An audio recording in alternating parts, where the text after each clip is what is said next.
saya mulai. Assalamualaikum warahmatullahi wabarakatuh. Waalaikumsalam Waalaikumsalam warahmatullahi wabarakatuh. Selamat siang dan salam sejahtera untuk kita semua.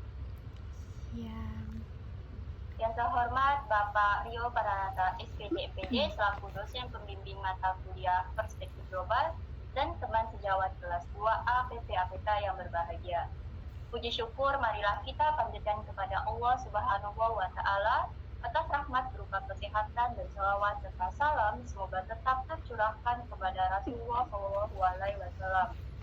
Materi yang akan kita bicarakan hari ini yaitu mengenai globalisasi dalam bidang ilmu pengetahuan dan teknologi. Saya Rida Hidayah Aulia selaku moderator akan membimbing jalannya diskusi ini. Sebelumnya saya akan memperkenalkan anggota kelompok 10. Anggota kelompok 10 dipersilakan untuk memperkenalkan diri. Perkenalkan, nama saya Fadila. Perkenalkan, nama saya Fernanda Evangelista. Saya Dela Rosita Febriana. Baiklah, saya akan membacakan rangkaian acara yang akan kita lewati, di antaranya 1. Pembukaan, 2. Penyajian materi, 3. Sesi tanya jawab, 4. Penutup. Acara yang pertama adalah pembukaan. Marilah kita mengucapkan basmalah. Bismillahirrahmanirrahim. Selanjutnya adalah penyajian materi. Saya memberi kesempatan kepada penyaji untuk membacakan hasil diskusinya. Baiklah, di sini saya akan menyampaikan materi tentang globalisasi dalam bidang ilmu, pengetahuan, dan teknologi. Pengertian globalisasi. Globalisasi adalah proses integrasi dan interaksi bertahap di antara entitas, individu, dan negara yang berbeda di seluruh dunia. Selanjutnya, apa itu IPTEK? IPTEK merupakan singkatan dari ilmu pengetahuan dan teknologi. IPTEK sendiri adalah pemahaman informasi yang didasari oleh seseorang sebagai sarana untuk menyediakan barang-barang bagi kelangsungan dan kenyamanan manusia. Globalisasi dalam IPTEK. Globalisasi bidang IPTEK ditandai dengan kemajuan ilmu pengetahuan dan teknologi berbagai negara. IPTEK atau ilmu untuk meningkatkan kesejahteraan dan peradaban bangsa. Ciri-ciri globalisasi dalam bidang IPTEK. Yang pertama, perkembangan teknologi. Sebagaimana yang kita tahu bahwa teknologi yang banyak kita pakai saat ini memiliki kemajuan yang sangat pesat. Mulai dari smartphone yang kita pakai hingga sebuah mobil listrik yang semakin efisien serta sebuah mobil yang bisa dikendalikan tanpa supir. Kedua, kemudahan dalam berkomunikasi. Kita dimudahkan untuk melakukan komunikasi dan interaksi dengan orang-orang yang berada jauh dari kita. Tak hanya itu, penggunaan smartphone dan internet juga memiliki kesempatan kita untuk berinteraksi dengan orang dari negara manapun. Ketiga, era digital.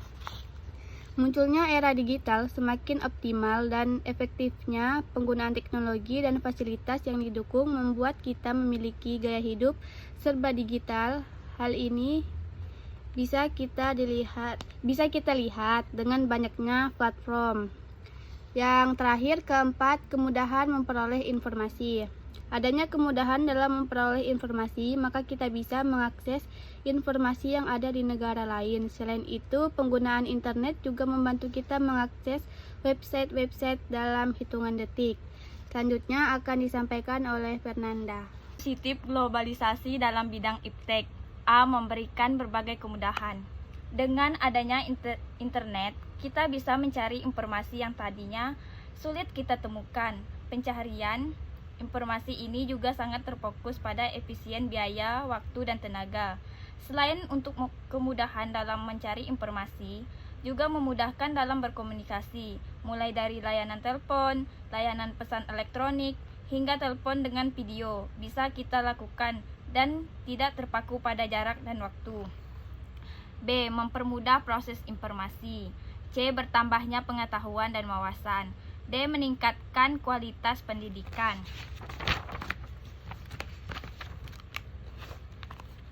Dampak negatif globalisasi dalam bidang ilmu pengetahuan. 1. Hilangnya budaya tradisional. Seiring banyaknya budaya-budaya dari luar negeri membuat kita melupakan budaya Indonesia sendiri. 2. Kesenjangan sosial. 3. Banyaknya penipuan. 4. Berkembangnya sifat konsumtif. Upaya menghadapi globalisasi dalam bidang iptek. A. Meningkatkan motif berprestasi. Dengan meningkatkan motif berprestasi, globalisasi akan menjadi langkah untuk bisa mendapatkan prestasi di tingkat yang lebih tinggi. B. Berkompetisi dalam kemajuan iptek. Globalisasi tentu akan memberikan akses yang mudah bagi mencari ilmu pengetahuan. Agar globalisasi memberi dampak positif, maka penting untuk mudah berkompetisi dalam. C. Selalu berorientasi ke masa depan. Globalisasi bisa menjadi cara bagi teman-teman untuk berkembang dan membuat masa depan menjadi lebih baik. D. Meningkatkan penguasaan iptek terhadap berbagai bidang. Globalisasi juga membuka banyak peluang untuk belajar di berbagai bidang. Dengan begitu, teman-teman bisa memajukan berbagai bidang pendidikan yang masih menguntungkan banyak orang nantinya. E. Meningkatkan kualitas atau sumber daya manusia di bidang iptek agar mampu bersaing. Agar bisa mengikuti perkembangan zaman, maka penting untuk meningkatkan kualitas diri atau kualitas sumber daya manusia berdasarkan ilmu pengetahuan dan teknologi. Selanjutnya akan dibacakan oleh Dela. Perkembangan ilmu pengetahuan dan teknologi. Ilmu pengetahuan adalah gabungan berbagai pengetahuan yang disusun secara logis dan bersistem. Teknologi adalah keseluruhan sarana untuk menyediakan barang yang diperlukan bagi kelangsungan dan kenyamanan hidup.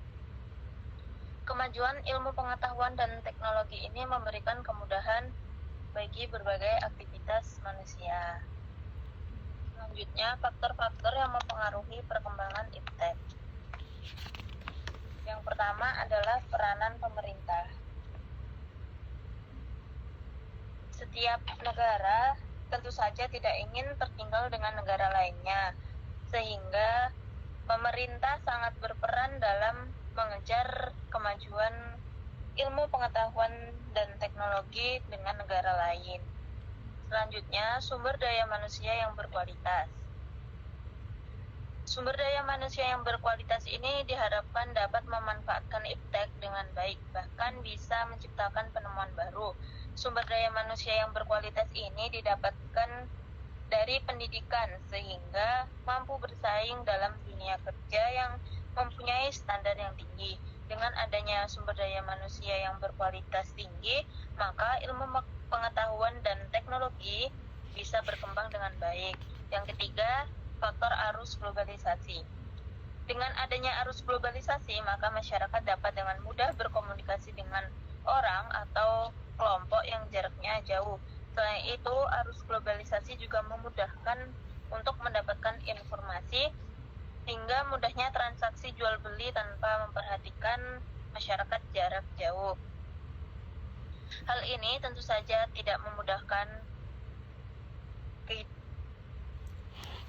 Hal ini tentu saja dapat memudahkan perkembangan ilmu pengetahuan dan teknologi semakin mudah masuk dan diterapkan di Indonesia. Yang keempat, adanya faktor munculnya penemuan baru dan teori-teori baru. Saat ini banyak penemuan baru berupa alat yang dapat mempermudah kehidupan manusia. Hal inilah yang membuat iptek semakin berkembang. Misalnya, penemuan baru berupa alat-alat yang dapat menambah gudang teknologi yang ada di suatu negara. Tidak hanya sebatas alat, penemuan ini juga mencakup semua substansi dalam kehidupan manusia, sehingga bermunculan teori baru. Misalnya, penemuan kendaraan listrik yang membuat masyarakat tak lagi mengeluarkan biaya besar untuk membeli bahan bakar minyak. Berikut ini contoh-contoh globalisasi di bidang iptek, yaitu penemuan robot dan berbagai alat canggih. Kemudian adanya pesawat terbang, yang mana pesawat terbang ini merupakan salah satu alat transportasi yang sangat memudahkan kita untuk berpergian jauh. Perkembangan transportasi ini sangat terlihat dari dulu hingga sekarang, yang mana dulu transportasinya masih berupa alat-alat yang belum canggih lah, tapi sekarang sudah canggih-canggih. Kemudian adanya contoh penggunaan satelit komunikasi. Satelit ini merupakan salah satu perkembangan iptek di Indonesia, yang mana dengan adanya satelit ini memudahkan kita untuk mengakses informasi dari perangkat elektronik seperti ponsel, radio, televisi, dan lain-lain. Kemudian adanya komputer dan televisi.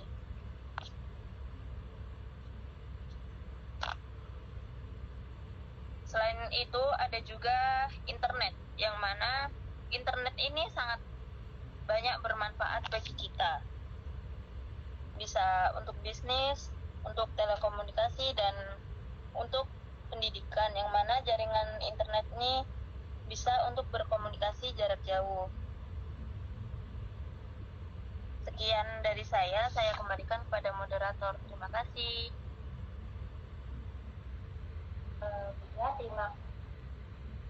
Terima kasih kepada penyaji. Selanjutnya adalah sesi tanya jawab dengan peraturan yang akan saya bacakan. Pertama, kesempatan tanya jawab kita buka 2 pertanyaan dan setiap pertanyaan kami berikan 1 tanggapan. 2, selama proses diskusi berlangsung, audiensi diharapkan untuk tenang. Baiklah, dipersilakan bagi audiensi yang ingin bertanya bisa melakukan raise hand. Untuk saudari Resi Arnia Pratila, dipersilakan untuk memperkenalkan diri dan menyebutkan kelompoknya. Perkenalkan, nama saya Resi Arnia Prakila, saya dari kelompok 6. Saya ingin bertanya, dalam pengetahuan serta teknologi, bagaimana contoh terjadinya globalisasi? Sudah dicatat kelompok 10? Ulang lagi pertanyaannya. Boleh diulang? Dalam pengetahuan serta teknologi,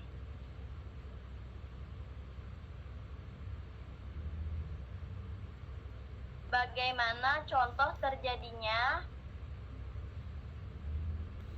globalisasi?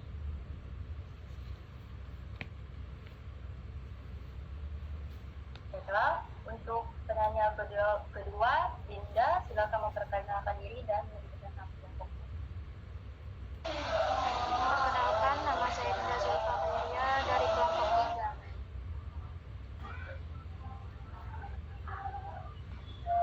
Saya ingin bertanya, teknologi apa yang dapat mempercepat arus globalisasi? Kurang jelas, Din.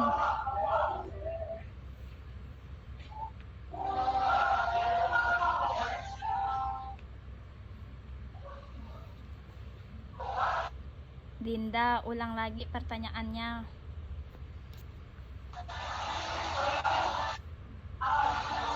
Teknologi apa yang dapat mempercepat untuk arus globalisasi?